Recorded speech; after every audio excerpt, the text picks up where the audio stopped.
Então, desafio você, convoco você a buscar a presença de Deus mais e mais. Amém? Amém. Atos capítulo 20, o texto do verso 1 ao verso 3, primeiramente, diz o seguinte: passado o tumulto, Paulo mandou chamar os discípulos e os encorajou. Então se despediu e partiu para a Macedônia. Enquanto estava lá, encorajou os discípulos em todas as cidades por onde passou. Em seguida, desceu à Grécia, onde ficou por 3 meses. Quando se preparava para navegar de volta à Síria, descobriu que alguns judeus conspiravam contra a sua vida e decidiu voltar pela Macedônia. Amém? Feche teus olhos. Fale com o Senhor. Deus, ministra no meu coração aquilo que eu necessito ouvir e não que eu quero. Me ajuda, me fortalece, me ensina, me capacita e restaura a minha mente e meu coração diante de tudo aquilo que o Senhor tem para realizar. Deus, em nome de Jesus, nesse momento eu peço pela minha vida especial. Tenho responsabilidade agora de compartilhar daquilo que o Senhor já falou no meu coração. Que o Senhor possa estar falando no coração do teu povo que aqui está, restaurando, fortalecendo, consolando, algumas vezes confrontando diante da vida que talvez esteja vivendo e, acima de tudo, aproximando cada vez mais perto do Senhor. Fortalece, livra de todo mal, de todo engano, e que a vontade do Senhor, que é boa, é perfeita e é agradável, se cumpra neles, através deles e para eles. Tira toda a fortaleza da mente, Pai, e me ajuda a ser fiel àquilo que o Senhor quer tratar. Em nome de Jesus, teu Filho. Amém e amém. Amém, irmãos? Irmãos, só dá para aumentar um pouquinho de retorno para mim, por favor?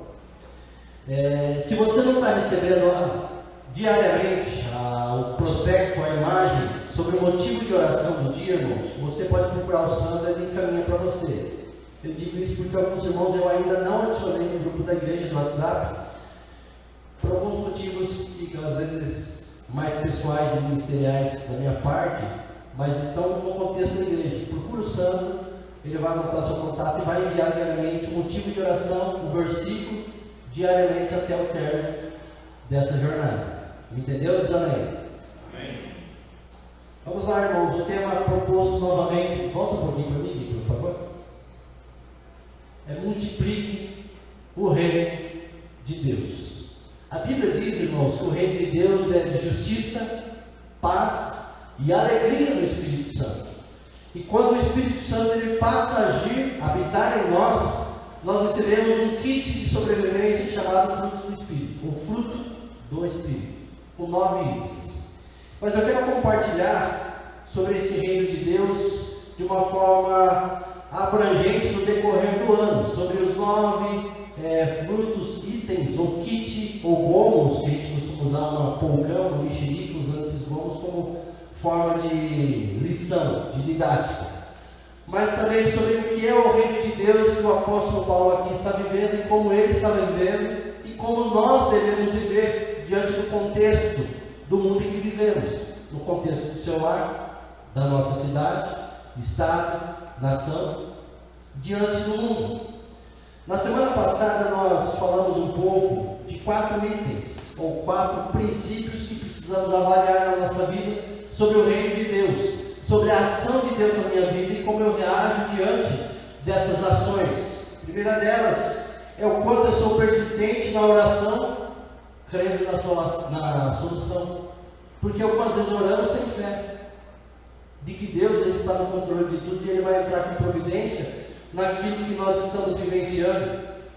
Nós falamos sobre o quanto eu estou preparado para experimentar o poder de Deus, e eu pergunto: quanto você está preparado para isso?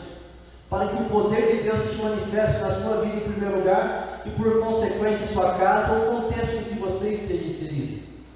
Terceira questão: o quanto e como eu sou conhecido no céu e na terra. Nós na EBD falamos a respeito de Jó, que Satanás chega diante de Deus e responde os questionamentos do Senhor acerca da vida de Jó, ele fala: viste meu servo Jó? Nós somos observados por Deus, nós somos observados pelas pessoas que eram os amigos dele, que aparecem no decorrer da caminhada, e somos observados no mundo todo espiritual, Satanás e seus demônios. A grande questão, queridos, como você é conhecido no céu e na terra. E a última coisa, o quanto eu estou preparado para participar de um avivamento. Há algo em nós que está morrendo cada vez mais, esse é o motivo do jejum, para que Deus manifeste-se cada vez mais, porque o avivamento acontece em mim, em primeiro lugar. No decorrer dessa semana, inclusive, quem está acompanhando na internet, eu esqueci a cidade dos Estados Unidos, uma universidade, onde dizem que está tendo um avivamento. É uma universidade, se não me engano. Isso. Eu sei que tem mais 2 universidades que também estão vivendo isso, onde o culto começou e ainda não parou. Mas, e eu? O avivamento começa aqui, em mim. E o avivamento, ele acontece onde está morto. Deus desperta, Deus reanima, Deus ressuscita. Eu não sei o que está morto dentro do teu coração que precisa reviver.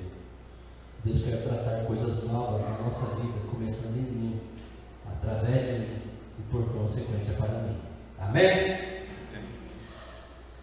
Capítulo 19, só para a gente entender e entrar no capítulo 20. Capítulo anterior aí, 19, houve um tumulto, porque Paulo estava anunciando a mensagem do Evangelho, anunciando o caminho. E o texto vai dizer que algumas pessoas ficaram furiosas, causaram confusão e agitou toda uma cidade. Chegamos agora nesse capítulo com esse mesmo tema, que é multiplique o reino de Deus, e Deus quer multiplicar o reino dele no seu coração em primeiro lugar, no meu coração. Depois, através de nós, Deus vai fazer através de você, no contexto em que você está inserido. E por último, queridos, eu creio que Ele vai fazer por você, porque Deus honra aqueles que lhe buscam, aqueles que se entregam totalmente a Ele.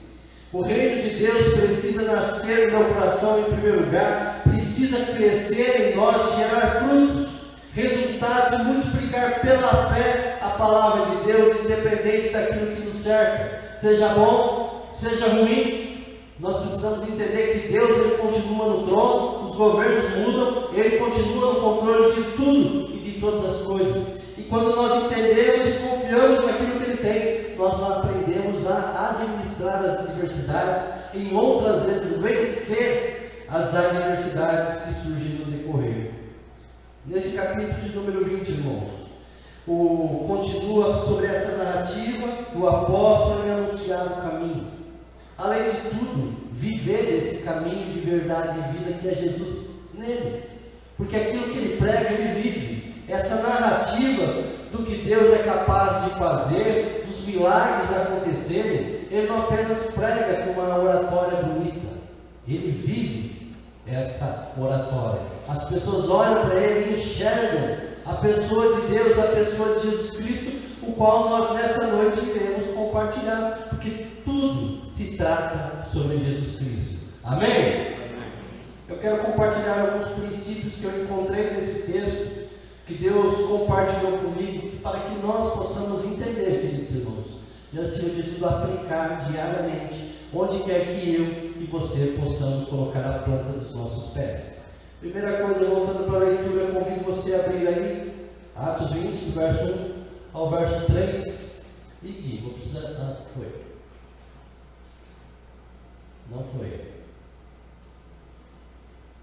Primeira questão para você pensar, primeiro princípio para você viver, você entender, é que eu e você precisamos, diante das adversidades, ser um encorajador, um motivador, um consolador, aquele que caminha junto, independente das circunstâncias que possam ocorrer. O mundo está virado, mas você está ali confiando que Deus, Ele continua no controle. O texto vai dizer: passado o tumulto, ou seja, a bagunça que estava, a confusão que estava, já passou. Paulo mandou chamar os discípulos e os encorajou. Então se despediu e partiu para a Macedônia. Enquanto estava lá, encorajou os discípulos em todas as cidades por onde passou. Em seguida, desceu a Grécia, onde ficou por 3 meses, quando se preparava para navegar de volta à Síria. descobriu que alguns judeus conspiravam contra a sua vida e decidiu voltar pela Macedônia. Eu acredito que desde a sua juventude, sua adolescência, você já se entrou em algumas enrascadas, não foi? Pensa, pessoalmente, na escola, depois no namoro, noivado, casamento. Casamento dá confusão às vezes, não é só em casa. E acho que vocês vão ter que saber ministrar para mim enquanto casais. Às vezes a gente entra em algumas confusões e nós precisamos entender, queridos, como é que a gente administra esse momento de adversidade, de tormento, de confusão, de aflição. Diante dessas adversidades, como é que você reage diante delas? O apóstolo Paulo ele já vem nesse contexto desde que se converteu, onde ele permanece 3 dias sem comer, sem beber, segue até que um homem de Deus enviado pelo Senhor, Ananias, chega lá e intercede pela vida dele. Ele volta a enxergar e o texto vai dizer que ele já sai anunciando o Evangelho, já sai anunciando que Jesus Cristo salva, que Jesus Cristo liberta, que Jesus Cristo restaura. Ele sai anunciando e propagando. Aquele que perseguia agora passa a ser perseguido também, porque ele teve que fugir, ele teve que sair com todo zelo e cuidado. E ele continua agora a anunciar esse Evangelho libertador, essa palavra de salvação a respeito de Jesus, que transforma vidas e histórias. E aqui ele sabe que o que me espera lá na frente é prisão. Dentro da prisão, possivelmente vou passar frio, vou passar fome, posso ser torturado e tantas outras coisas. E como eu disse aqui, irmãos, outro dia, eu não sei se você já entrou no presídio, eu já entrei algumas vezes, mas não fui preso, fique tranquilo. Eu fui ali fazer um trabalho de capelania. Irmãos, é tenso, é triste, é doloroso e dá medo, porque você entra num ambiente onde estão todos os policiais armados e preparados para um possível tumulto. Você começa a olhar para algumas pessoas onde já dá medo, mesmo ela do outro lado da grade. Paulo não sabia em que contexto ele iria entrar. Ele não sabia que tipo de cadeia ele ia estar, se ele seria torturado ou não. E eu estou falando de contexto, onde eu entrei, onde era um presídio, tinha uma boa segurança, era muito bem limpo. Eu não sei os demais, que não frequentei nenhum outro e espero não ter que entrar. Mas nós sabemos que é uma superlotação e não era a situação desse presídio. E aqui tem energia, tem água encanada, tem internet, tem celular, não adianta falar que eles não tem, porque tem, alguns têm televisão, têm seus privilégios, e aí já são outras situações, mas não era o contexto do apóstolo Paulo. A questão é que diante das adversidades que ele poderia viver, irmãos, sabendo que ele poderia ser morto, que ele poderia ser torturado, o texto aqui mostra o seguinte: passado o tumulto que ele já tinha vivenciado anteriormente, Paulo mandou chamar os discípulos e ele fez o quê? Encorajou. Eu não sei as palavras exatas, mas eles, com medo de que acontecesse essa possível prisão sobre ele, falaram: quieta o coração de vocês, fiquem tranquilos, eu estou em paz, eu tenho certeza do Cristo que me salvou, eu tenho certeza do que Ele tem realizado na minha vida, na minha história. Eu não sou mais aquele do capítulo 8, do capítulo 7, onde eu estava lá quando Estevão foi apedrejado e eu concordei. Eu não sou mais esse homem. Hoje eu quero honrar a vida de Jesus, então eu quero encorajá-los. Fiquem felizes, porque eu vou sofrer por amor ao meu Senhor que me resgatou. Após esse tumulto aqui, o apóstolo ele retorna fazendo o que ele estava fazendo, que era viver e pregar o Evangelho. Ele não faz nada diferente. Ele continua anunciando que Jesus Cristo cura, salva, liberta, restaura. Ele não se escondeu, ele não voltou atrás, ele não pediu um período de descanso. Pelo contrário, ele agora estava diante de uma outra confusão, de outros riscos que ele e outros discípulos corriam. Mas ele procurou fazer o quê? Encorajá-los, acalmar o coração deles. Onde? O texto vai discorrer dizendo que por onde ele passou. E aqui eu quero trazer alguns questionamentos, irmãos. Eu gosto de questioná-los em relação a isso. Por onde você tem passado? Como é que você reage, em primeiro lugar, diante das adversidades, como Paulo? Você é aquele que bota mais lenha na fogueira diante do problema? Ou coloca mais medo diante do que pode ocorrer? Ou você é aquele que procura aquietar a situação, acalmar o coração, encorajados dizendo, viu, independente do que possa acontecer, eu creio que o meu Redentor vive, e eu estou bem certo que Ele é poderoso para guardar o meu tesouro. Eu creio que eu posso todas as coisas porque Ele me fortalece, Ele me ajudará diante da adversidade. E a pergunta é justamente essa, querido e querida, em nome de Jesus, como é que você reage diante dessas adversidades? Você encoraja ou você desmotiva, assim como essa imagem traz? Estou estendendo a mão, vou te ajudar, estou contigo, vou te ajudar em oração, intercessão. Todos aqueles que eu procurei conversar, que se chegaram à igreja, seja aqui, seja em Ponta Grossa, Andirá, pelos lugares que eu passei, diante desses 14 anos no ministério, eu procuro dizer o seguinte: conte comigo naquilo que eu puder ajudar.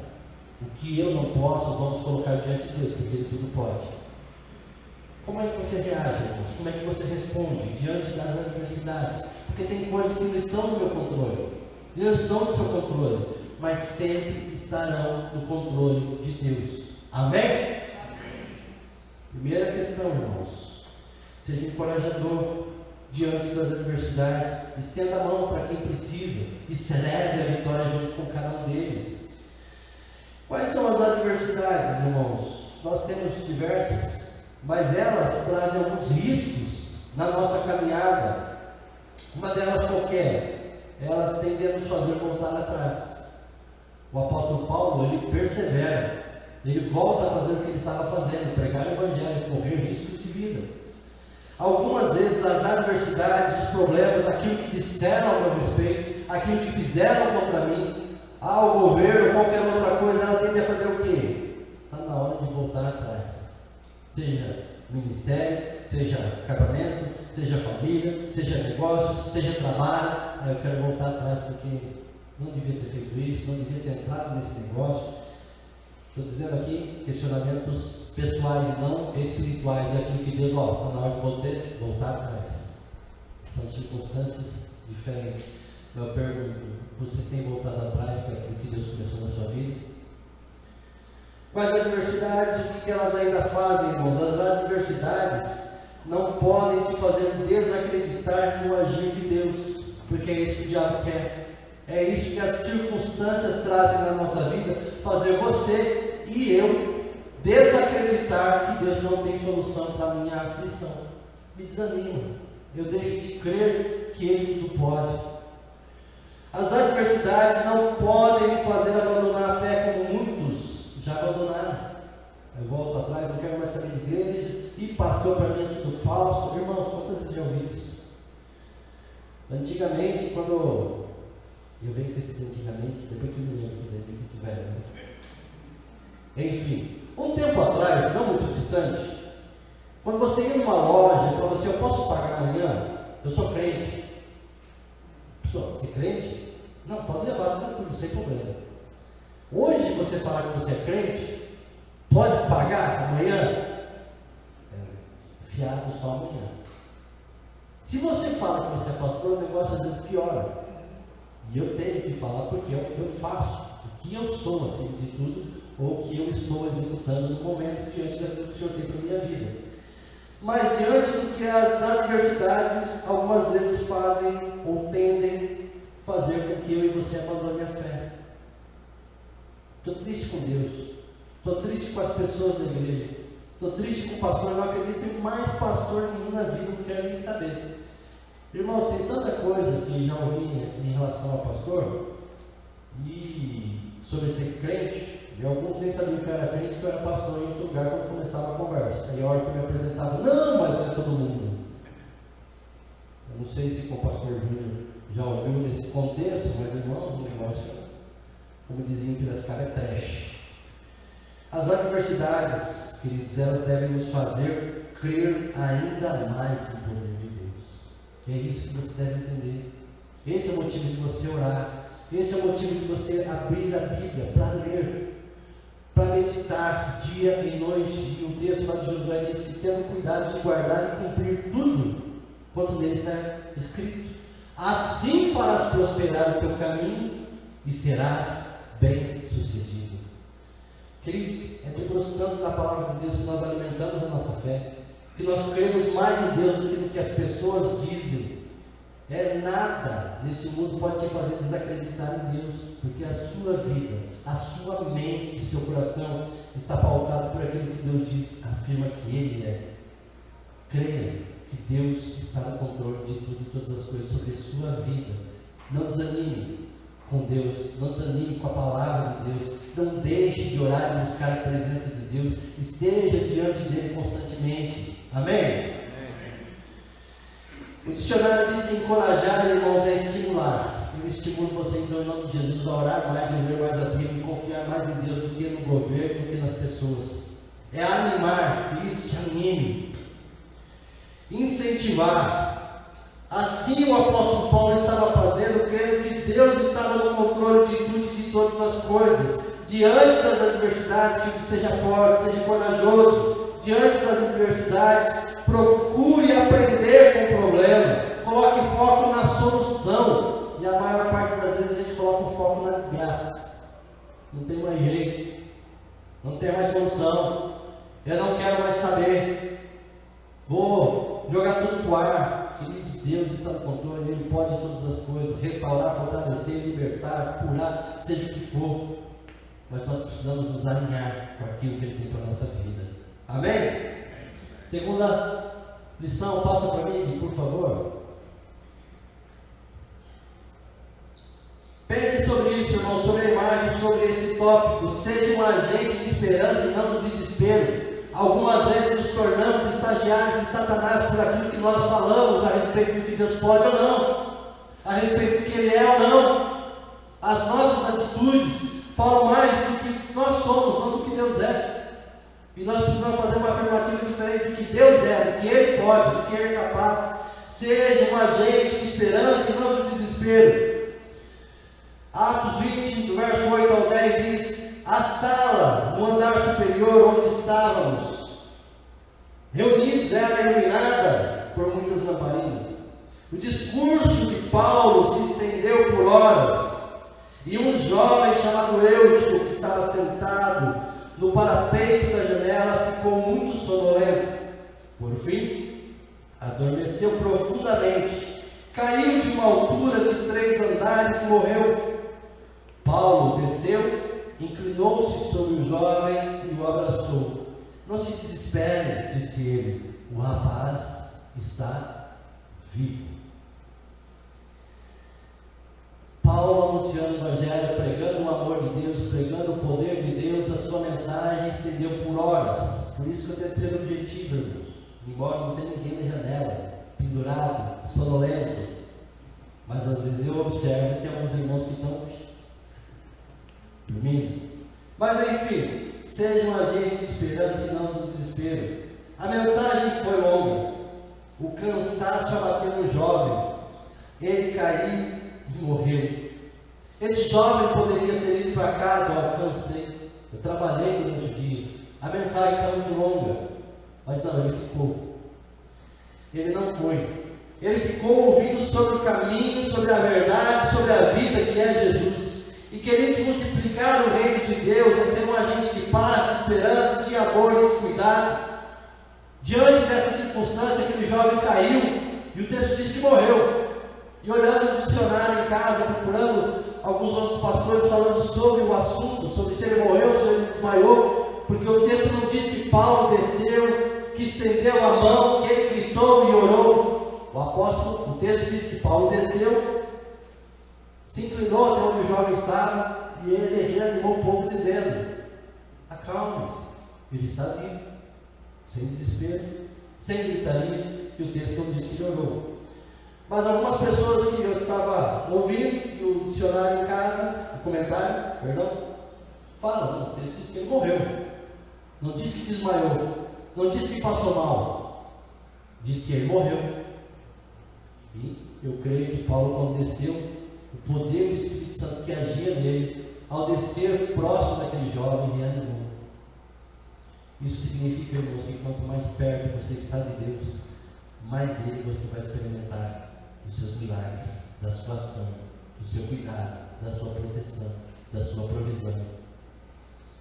A grande questão é como é que nós agimos diante das tempestades da vida. Alguns irmãos já sabem, eu sou um pouco ansioso, bastante ansioso, para falar a verdade. E isso trouxe, no período da minha caminhada, sobre um mal físico, gastrite nervosa. É só eu? Tem mais alguém? Gastrite nervosa. Alguns falam que isso é falta de fé. Eu não creio que eu tenho falta de fé, mas é o que alguns dizem, porque eu quero fazer as coisas do meu jeito, do meu tempo, e tem que acontecer porque eu me programei, eu me preparei, eu planejei, mas infelizmente não está no meu controle. O texto de 1 Pedro 5,7 diz: lance sobre ele toda a vossa ansiedade, porque ele tem cuidado de vós. E a palavra ansiedade tem um contexto de estrangulamento, porque é a sensação que traz angústia, aquele mal-estar, parece que você está sendo estrangulado. Como agimos diante das tempestades? Nós vamos sofrer as aflições do nosso físico, dor de estômago, úlceras. Alguns se estressam, gritam e outras circunstâncias. Nós somos chamados, queridos irmãos, para levar a paz de Deus onde há conflitos. O coração do homem é um ambiente conflituoso, e Deus nos chama para encorajar, para levar esperança e não desespero. Mas eu pergunto novamente, como está o seu coração e a sua fé diante das adversidades desse mundo? Seja um agente de esperança. Esperança é expectativa. Mas eu convido você a ir um pouco mais além. Seja um agente de fé, porque a Bíblia diz lá em Hebreus, capítulo 11, que a fé é certeza, é convicção daquilo que se espera. Diante disso tudo, aquele homem jovem se levantou, e que a minha oração é que aquilo que Deus tem para realizar na sua vida se levante, se renove, se restaure, se reanime. Mas tem que acontecer em primeiro lugar no seu coração. Então não fique esperando pelo seu filho, não fique esperando pelo seu pai, não fique esperando pelo seu esposo, não fique esperando pela sua esposa. No Paraná, nós já trabalhávamos com casais e muitas vezes em algum aconselhamento, ou primeiramente no individual, quando vinha falar sobre o assunto que estava acontecendo no relacionamento, e principalmente quando o problema era mais o homem. Mas pastor, ele é o sacerdote do lar, ele tem que tomar a decisão de buscar a Deus, de levar a família para a igreja, isso, aquilo, outro. Eu falei assim, você está certo, mas você está errado. Mas como que eu estou certo, mas estou errado? Porque a Bíblia diz que o homem é o sacerdote do lar, está escrito, é isso. Mas também está dizendo que a mulher sábia edifica o lar. Se você estiver esperando o sacerdote um dia na vida, num estado, eu preciso buscar Deus e vou para a igreja. Alguns casos ocorrem dessa forma. Mas alguém tem que lutar. E o que Davi fez quando ouviu isso? Que alguém tem que lutar? Eu vou lutar contra esse gigante. Então, mulher, levanta a cabeça, ora, vai buscar Deus.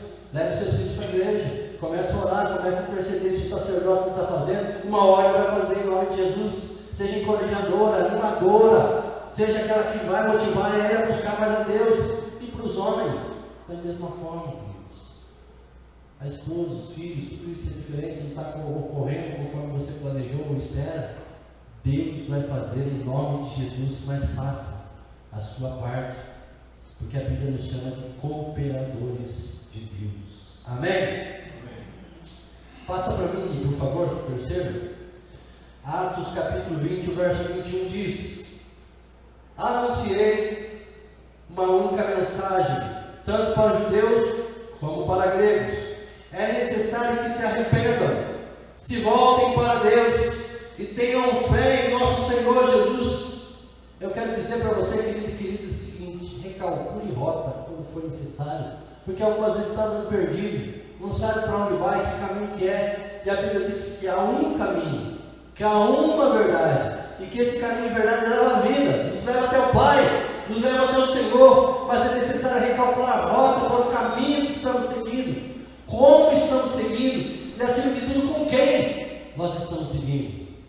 Arrependimento, no contexto é metanoia, mudança de pensamento, mudança de atitude por consequência.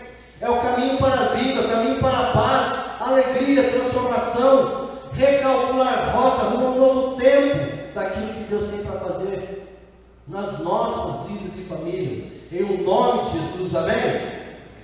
Quando isso deve acontecer, queridos irmãos? Sempre que for necessário. Arrependa-se daquilo que você fala, porque algumas vezes aquilo que sai da nossa boca amaldiçoa e não abençoa. Então recalcule rota. Como você trata a sua esposa, como você trata seus filhos, como você trata seus pais, como você trata aí seu esposo. Se arrependa daquilo que você faz. Aquilo que a gente pensa, a gente executa, irmãos. Do que você pensa, do que você discute. Os motivos são diversos, infinitos muitas vezes. O arrependimento muda histórias e vidas através da pessoa de Jesus Cristo, através do Espírito Santo que nos constrange, nos convence do pecado, da justiça e do juízo. O caminho do arrependimento passa por Jesus e através dele que as coisas vão acontecer, irmãos. E Paulo está dizendo aqui, eu não mudei a mensagem. A mensagem foi a mesma que eu preguei no capítulo 19. Nos outros capítulos, e é o que eu vou continuar dizendo, que é necessário mudar a atitude, é necessário mudar a mente, e as demais coisas vão se alinhar. O caminho de arrependimento passa por Jesus Cristo e pela palavra de Deus. A mensagem continua sendo a mesma, será até quando Cristo vier buscar o seu povo, e Maranata, ora vem Senhor Jesus. Há um dito popular, e acredito que você já disse esse dito: se arrependimento matasse, eu estava morto faz tempo. Não foi? Não é? Ou você ouviu ou você falou. O arrependimento muda história, irmãos. Muda vidas, muda contextos. E é isso que o Senhor quer fazer na nossa vida. Recalcule rotas quando for preciso.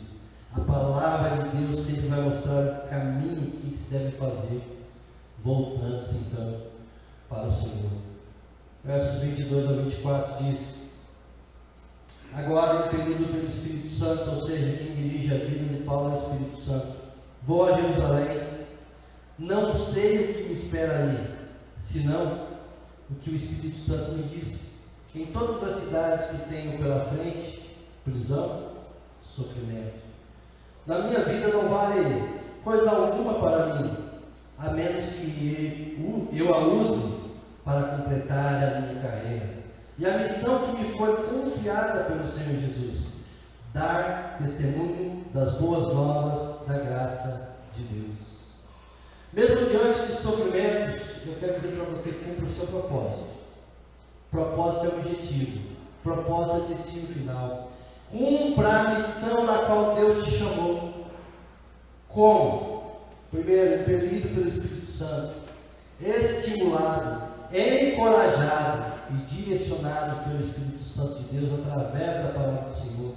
Onde Ele assim designar, comece pela sua casa, pelo seu trabalho, e onde você estiver inserido e conduzindo vidas até a pessoa de Jesus Cristo. Complete a missão, queridos, o propósito que Deus lhe confiou. Eu não sei o que Deus confiou para você. É uma empresa, é uma família, são os filhos. Dê testemunho das boas novas, da graça de Deus por onde quer que você passe, e não da desgraça que Satanás tem realizado nesse mundo.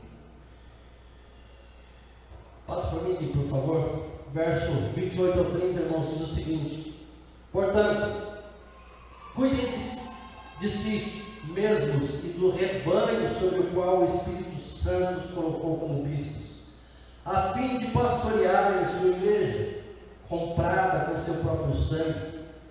Sei que depois da minha partida surgirão em seu meio falsos mestres, lobos ferozes que não pouparão o rebanho. Até mesmo entre vocês se levantarão homens que distorcerão a verdade a fim de conquistar seguidores. E no mundo virtual hoje o povo quer seguidores.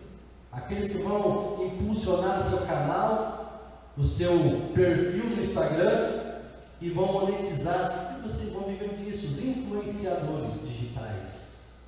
A questão é que você segue. Cuide de si e daqueles que estão à sua volta.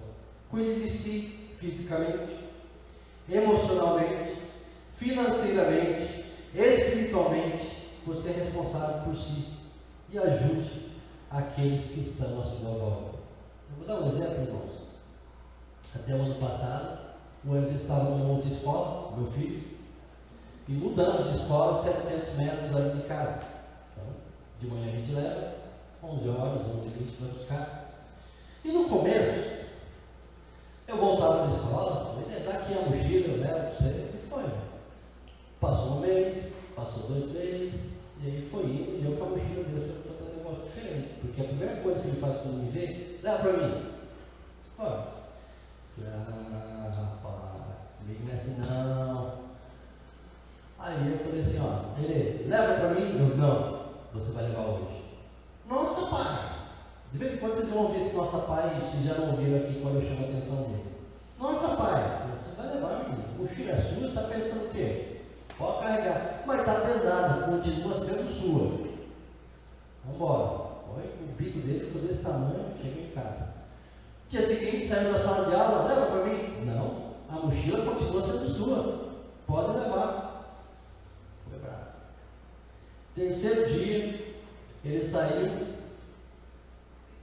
E aí, ao sair, ele foi dar um migué. Eu não sei se vocês falam migué aqui em Mojimirim, né? Ele falou, vou dar, eu acho que ele pensou, né? Vou dar um migué ao meu pai, vai levar minha mochila hoje.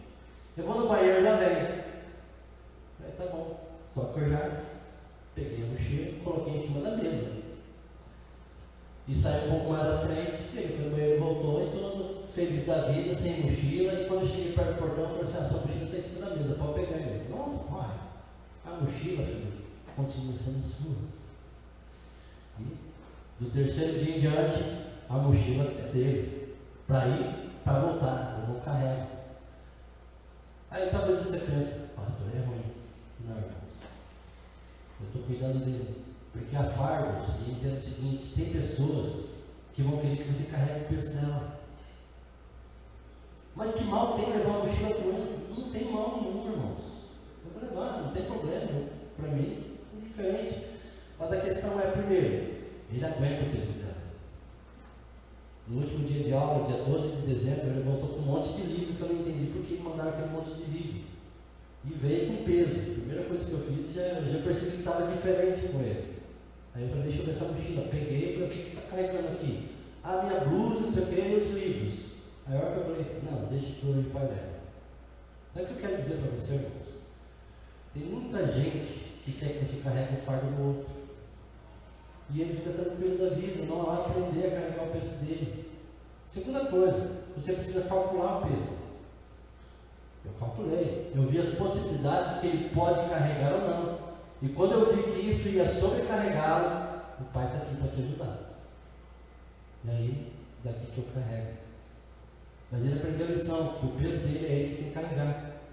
O seu peso, querido, você tem que carregar. Mas eu quero te dar uma boa notícia, porque Jesus disse, vinde a mim, todos que estão cansados e sobrecarregados, e eu vos darei descanso. Em outra versão, e eu vos aliviarei. Jesus quer carregar, te ajudar a carregar o fardo. Se está difícil para você, entregue seu fardo, suas ansiedades, seus problemas a Ele. Mas voltando para o contexto dele aqui, ele entendeu. Ele tem carregado. Mas sempre que ele tiver com excesso de bagagem, eu vou estar ali para ajudar. E é isso que Deus quer dizer para você. O Pai é todo-poderoso, Senhor de tudo e de todas as coisas. Quando estiver pesado para você, Ele vai carregar, vai te ajudar. E algumas vezes está te carregando no colo e você não está percebendo. Mas aquilo que cabe a você fazer, com toda a orientação, com o manual de vida que Ele nos deixou, aquilo que cabe a você fazer, é necessário que você faça. Aqui eu cuidei de mim. Aqui eu estou ajudando ele a cuidar de si mesmo, a entender que há determinadas situações na vida dele que ele vai ter que enfrentar. Eu não sei como você tem ensinado seu filho, eu não quero dar palpite sobre isso. Eu não sei como é que você tem tratado a sua esposa ou seu esposo em relação a isso. Eu não sei como é que você tem tratado as pessoas lá fora. Mas há fardos que eles devem carregar. Mas em relação aos amigos, irmãos, eu quero dizer para você, cuide de si. Ajude a aliviar o fardo dos outros, mas ensinando como se deve aliviar o fardo. Esse é o processo que Deus quer trabalhar. E aqui eu quero finalizar, chamar o Ministério do Louvor, e eu quero dizer para você o seguinte, ou perguntar, que marcas você tem deixado por onde você tem passado? O apóstolo Paulo deixou as marcas de fé, marcas de esperança, marcas de encorajamento, marcas de vida, mesmo diante do sofrimento que ele poderia passar. Do verso 36 ao 38, ele diz o seguinte: quando Paulo terminou de falar, ajoelhou-se e orou com eles. Todos choraram muito enquanto se despediam dele, com abraços e beijos. O que mais os entristeceu foi ele ter dito que nunca mais o veria. Então, eles o acompanharam até o navio. O entendimento aqui, queridos irmãos, para ele foi claro: o apóstolo Paulo nunca vai voltar aqui, porque ele vai morrer. Porque ele vai ser preso pela fé que ele está anunciando, pelo amor de Deus que ele está pregando. Todos choraram, todos se entristeceram, mas entenderam e acompanharam até o momento de partida naquele navio. Querido, ore por si, pela sua família, pelos seus amigos, porque foi isso que Paulo fez. A despedida trouxe tristeza e não alegria, mas conosco, de que forma ela tem reagido? As provações, elas nos fortalecem ou abalam a nossa fé? Paulo sabia que iria morrer, e eles ouviram isso por parte dele e se compadeceram com isso, acompanharam até o momento de partida. Isso significa, queridos irmãos, que deveríamos permanecer em oração para o que for preciso com aqueles que estiverem ao seu lado, na sua casa, no seu ambiente de trabalho, e aquilo que não estiver no seu alcance. Jesus Cristo, Ele pode aliviar qualquer peso que você esteja carregando, que não esteja suportando. Mas primeiro, oriente, você é capaz de carregar. Motive e coragem. Eu confio que você tem capacitação para isso. Acima de que Deus, que pode fazer o impossível acontecer, pode fazer através de você. Agora aquilo que você não conseguia, eu estou aqui para caminhar junto. Se você cair, eu te levanto. Mas entenda que aquele que morreu por mim, também morreu por ti. E Ele é poderoso para fazer muito mais do que pedimos ou pensamos, segundo o seu poder que opera em nós. E é esse poder que opera em nós, que é o Espírito Santo, que você precisa pedir. Se entregar, se render diante dele, para que você venha desfrutar desse amor e desse poder, trazendo um avivamento em você, através de você e para todos aqueles que estiverem ao seu redor. Amém, queridos? Se coloque de pé. Deus é digno de honra, de glória, de poder.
Entregue o teu caminho ao Senhor, confia nele, e o mais